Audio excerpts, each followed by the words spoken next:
नमस्कार विद्यार्थी मित्रांनो, विशेषतः अभियोग्यता जे सध्या पास झाले आहे त्यांचं अभिनंदन.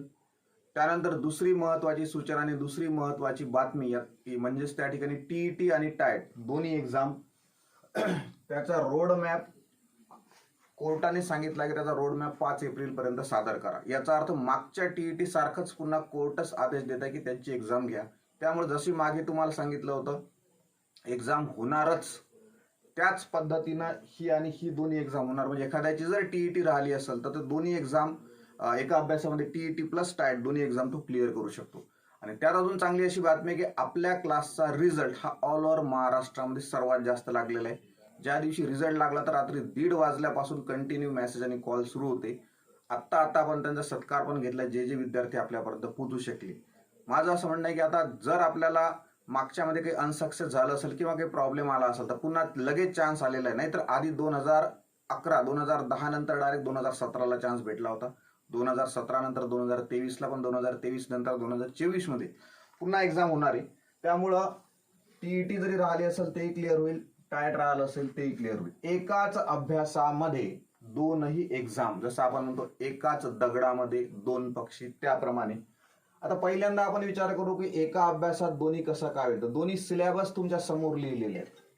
आता या ठिकाणी टायट एक्झाम अभियोग्यता 60% आणि बुद्धिमत्ता त्या ठिकाणी 40% असं आपण म्हटलेलं आहे. आता 200 मार्काचा जर पेपर पकडला तर 40% याचा अर्थ 80 प्रश्न हे बुद्धिमत्तेचे राहणार. उरलेले 120 प्रश्न अभियोग्यता. आता बुद्धिमत्ता हे प्युअर 80 प्रश्न झालेले आहेत. पुन्हा या 120 प्रश्नामध्ये या ठिकाणी गणित प्लस बुद्धिमत्ता राहणार आहे. तसं दिलेलं आहे तुम्हाला डिटेल सिलेबसमध्ये, मी इथं मांडलं नाही, तुम्ही पाहून घेऊ शकता. त्यानंतर मराठी आणि इंग्रजी व्याकरण प्लस भाषा असं दिलेलं आहे.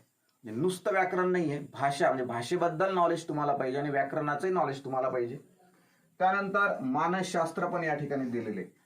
आणि टीईटी मध्ये जर आपण घुसलो तर गणित प्लस बुद्धिमत्ता, गणित प्लस बुद्धिमत्ता, मराठी व्याकरण, इंग्रजी व्याकरण, मराठी व्याकरण, इंग्रजी व्याकरण. त्यानंतर बाल मानसशास्त्र या ठिकाणी काही प्रकार या ठिकाणी थोडासा डिफरन्स राहणार आहे. बाल मानसशास्त्रामध्ये थोडासा डिफरन्स त्या ठिकाणी राहणार आहे. परिसर अभ्यास इकडं आहे मात्र इकडं नाही, म्हणजे थोडा डिफरन्स आहे. जर गणित बुद्धिमत्ता मराठी इंग्रजी जर आपण कव्हर करून टाकलं तर दोन्ही एक्झाम आपल्या या ठिकाणी क्लिअर होतात. या ठिकाणी IBPS परीक्षा घेणारी टायटची पहिल्यांदाच घेतली होती आणि पहिल्यांदाच महाकाय रिझल्ट आपल्या या ठिकाणी आलेले. तर मग म्हणजे गणित आणि बुद्धिमत्ता जर कव्हर केलं तर सर्व या ठिकाणी कव्हर होतं. बऱ्याच वेळेस मागच्या वेळेस GS वर बऱ्याच लोकांनी भर दिला होता. आपल्या बॅचमध्ये आपण GS चा टॉपिकही घेतला नव्हता. GS चा एकही प्रश्न तुम्हाला आलेला नव्हता. सगळं गणित आणि बुद्धिमत्ता बेस्ड टायटची त्या ठिकाणी परीक्षा होती.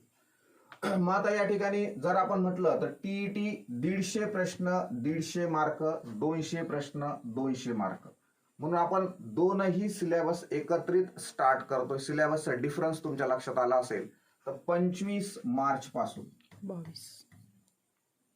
25 मार्च मध्ये त्या दिवशी धुलिवंदन जर असेल तर एखादा दिवस लेट होईल, पण 25 मार्च किंवा 22 मार्चला डिटेल आपण पाहून त्या दिवशी आपली बॅच सुरू होईल. एखादा 2 दिवस मागे पुढे होऊ शकतं. बऱ्याच लोकांना असं वाटेल की अजून रोड मॅप येऊ द्या. मागच्या वर्षी पण तसंच केलं होतं. तुमचा सगळ्यात महत्वाचा तोच प्रश्न आहे की हे येऊ द्या, ते येऊ द्या, ते येऊ द्या. मग आता रोड मॅप आला तर मग ऍड येऊ द्या, ऍड येऊ द्या, तर एक्झाम होणार की नाही असं करता करता परीक्षा होऊन जातं तरी आपला तोच कार्यक्रम सुरू असतो. पास व्हायचं असेल तर आत्तापासून सुरुवात करावी लागेल. जे विद्यार्थी मागच्या वेळेस पहिल्यांदा आले त्यातला एकही विद्यार्थी रिकामा राहिले नाही. सगळेच्या सगळे जॉईन झाले आहेत. प्रत्येक जिल्ह्यात आपला विद्यार्थी त्या ठिकाणी गेलेला आहे. म्हणून मागच्या वेळेस जर तुमचं हुकलं असेल काही मार्कांनी तर या ठिकाणी तुम्ही आता कव्हर करू शकता. वर्षभरामध्ये तुम्हाला पुन्हा पुढच्या वर्षी याच वेळेस तुम्हाला जॉईन होऊ शकता. पण ज्यांना वाटतं की नाही आपल्याला खरोखर मागच्या वेळेस काहीतरी हुकलं असेल, आपल्याला करायचं आहे, तर त्यांनी पटकन बॅचला जॉईन व्हायचं आणि जेणेकरून आपल्याला अभ्यास स्टार्ट करता येतो. थँक्यू.